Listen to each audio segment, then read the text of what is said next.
In this video, I'm going to go over the Project Lead the Way Utility Shed Part 1. So the first thing we want to do is open up Revit, and I'm using Revit version 2022. So go ahead and double click on that to open it. And it's going to take a minute or two to load everything. So one suggestion that I have is if you do not have a physical mouse that you're currently using, I would go ahead and grab one and get it plugged in because it makes it much easier to zoom in, zoom out, and manipulate as you're designing in Revit as opposed to using the built-in mouse pad on the laptop. Once it's loaded, you should get to a screen that looks like this. And the first thing we want to do is go ahead and create a new project. So under models, we're going to do new. And then in this drop down, we want to use the architecture template. There's two different ones. There's the imperial and the metric. Imperial would be in inches and feet, and metric would be in centimeters and meters. So we're going to go ahead and use imperial. And then we want it to be a project, and just go ahead and click OK.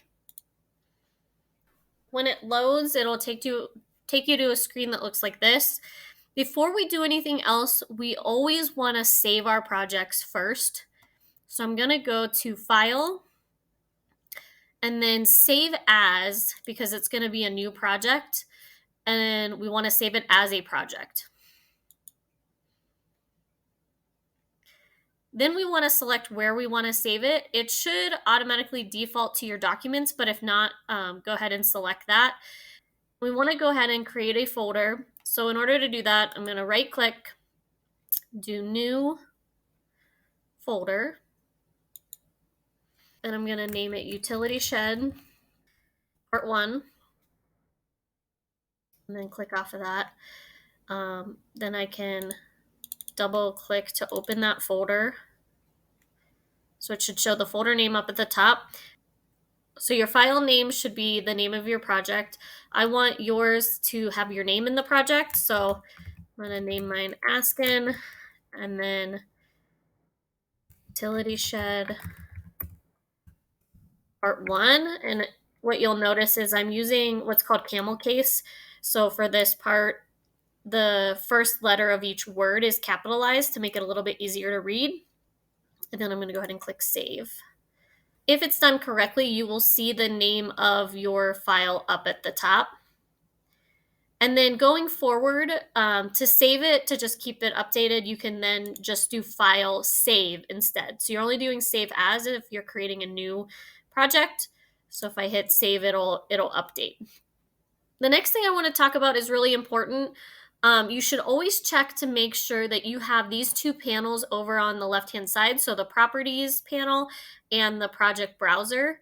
If for some reason you accidentally close one or both of them, it's very common, and then students are freaking out, like, well, how do I get them back? What you're going to do is up in the top, you're going to go to View, and then under that, all the way to the right is User Interface. And if you click on the drop down, you can bring them back. So your project browser and the properties should always be checked. So that's really important. The next thing I would suggest is you'll see in the properties browser that you have floor plans and ceiling plans. Eventually we'll use ceiling plans, but for now, to eliminate any confusion, we're going to go ahead and minimize ceiling plans because we want to put everything that we're going to do as of right now, which is going to be our walls, our floor, our roof, all in our floor plan. And we're going to go ahead and rename these. So instead of level 1, I want to right click on that and rename that floor. And then when you click off, it says, would you like to rename corresponding levels and views? You want to say yes. And then do the exact same thing for level 2, right click, rename, and that's going to be our roof. And again, click yes. And you'll notice that it updates it up here, and then any other view that we look at will be updated with those names, floor and roof. So if we want to check that that's true, if we go to elevations, We can just pick any one. So if I go to north elevation and just double click on it, it'll show that it's open up here. And then if I zoom in, it's going to show that these are called roof and floor, whereas before it would have been level 1 and level 2. And then I can go ahead and close that. So then I just have the floor. Now I want to actually put in the walls for my shed. One of the things I want to point out is, so these little boxes with triangles on them, those are your actual elevation views that'll look at your building. So you want to do any of your designing inside these cameras, basically. So in order to put in my walls, I'm going to click on the architecture tab up at the top, and then on wall there's this drop down, and there's different types of walls that you can choose from. We're going to pick architecture wall. It's going to show a plus sign that is telling me that I'm ready to go ahead and draw. Up at the top, I'm going to click chain because it's going to let me just continue to draw one wall to the next. If yours is already checked, then great, but if it's not, make sure that that is checked. And I'm just going to draw a rectangle, so just make sure you're in between the cameras.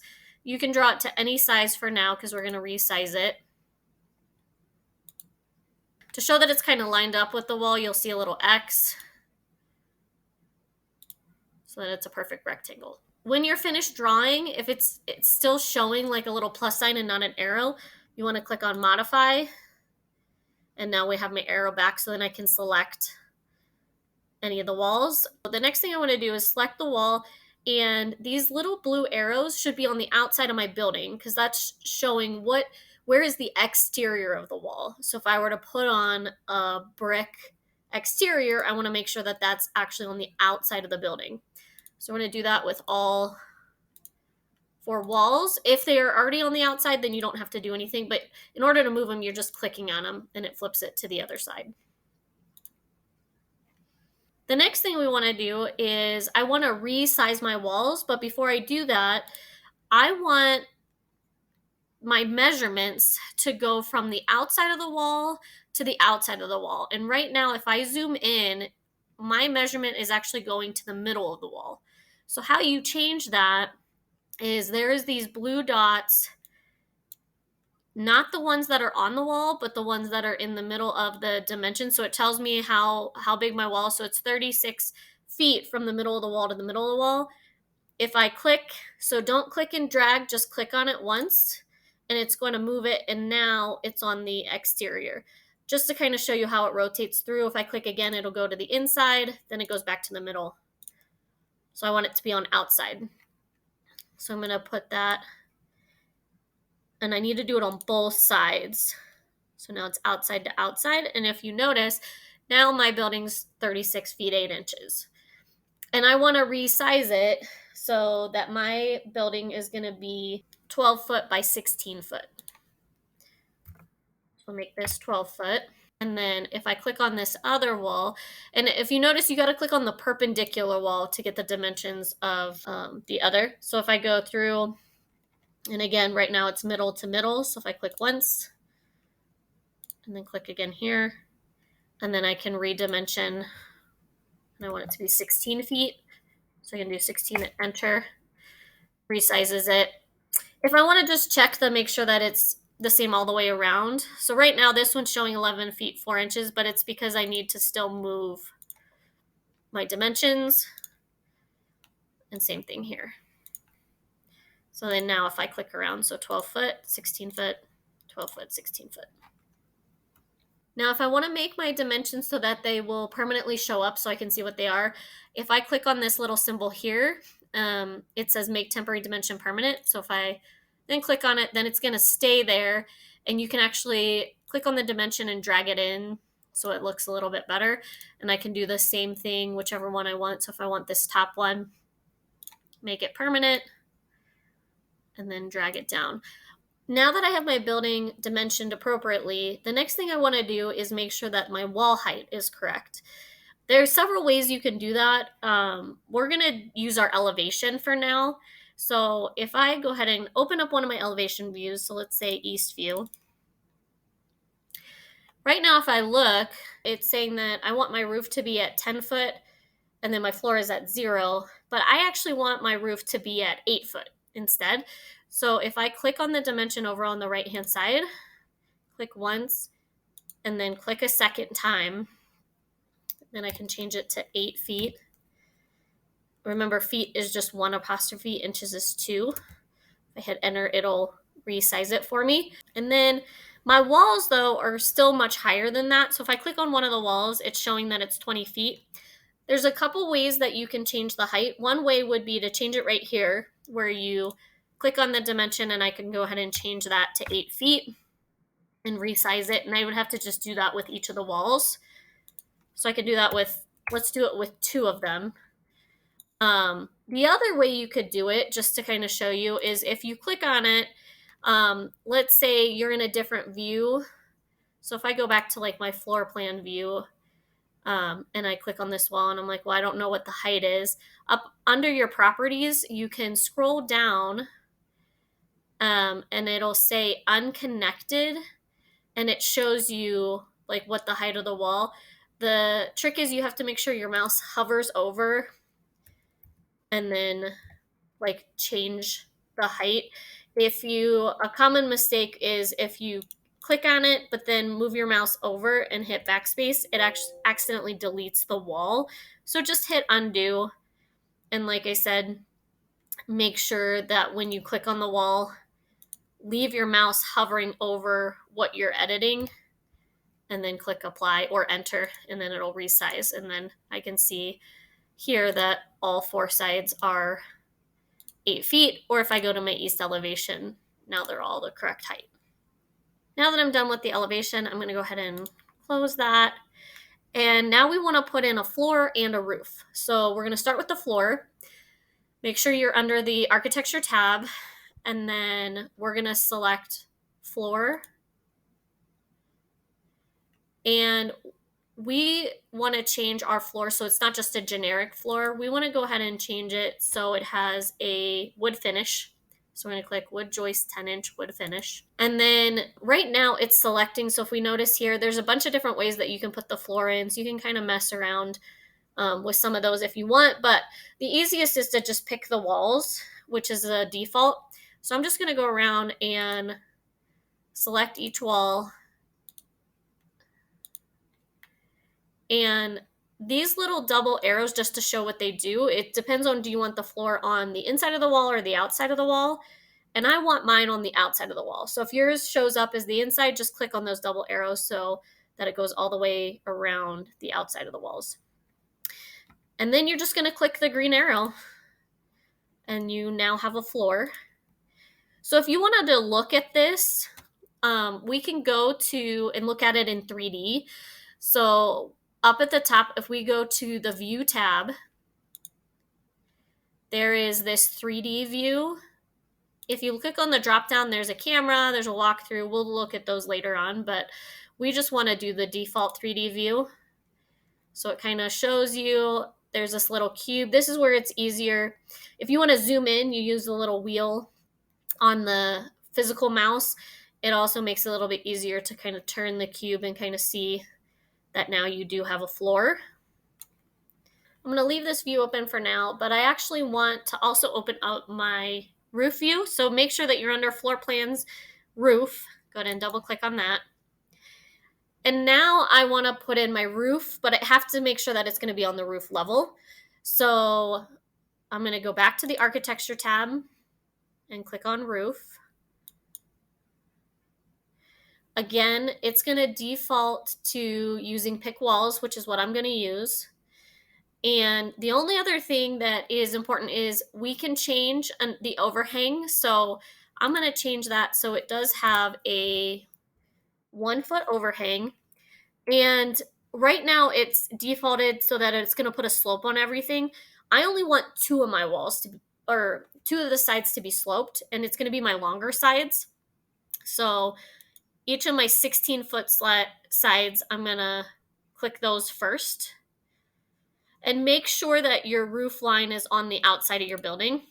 If it's on the inside, then use the arrows to flip it.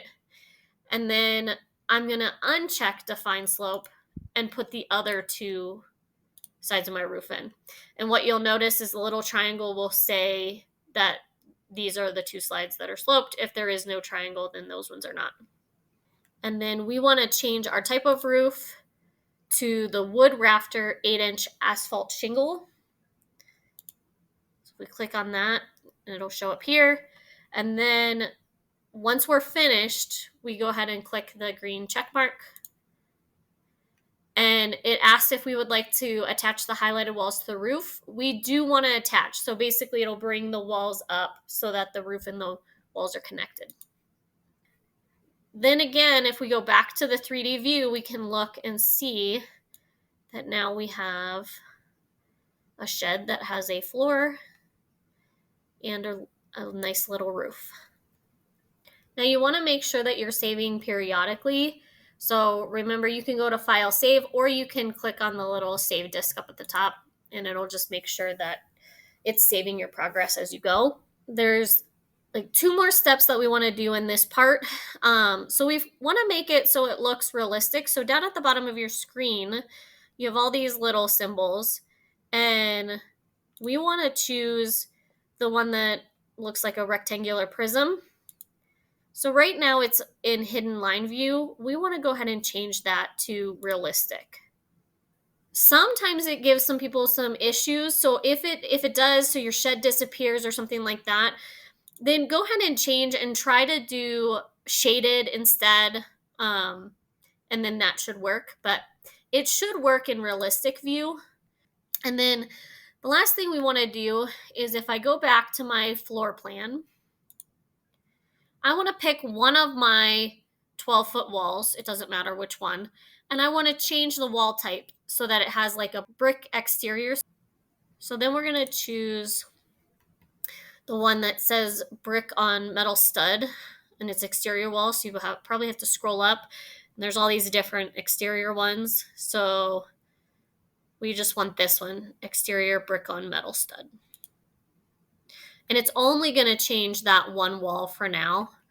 And you'll notice, like if you hover over, that your floor is not going to connect the exterior of your wall. Or if we go to our 3D view and take a look, that is totally fine. That's what you want it to look like for part 1. And we'll adjust that in part 2.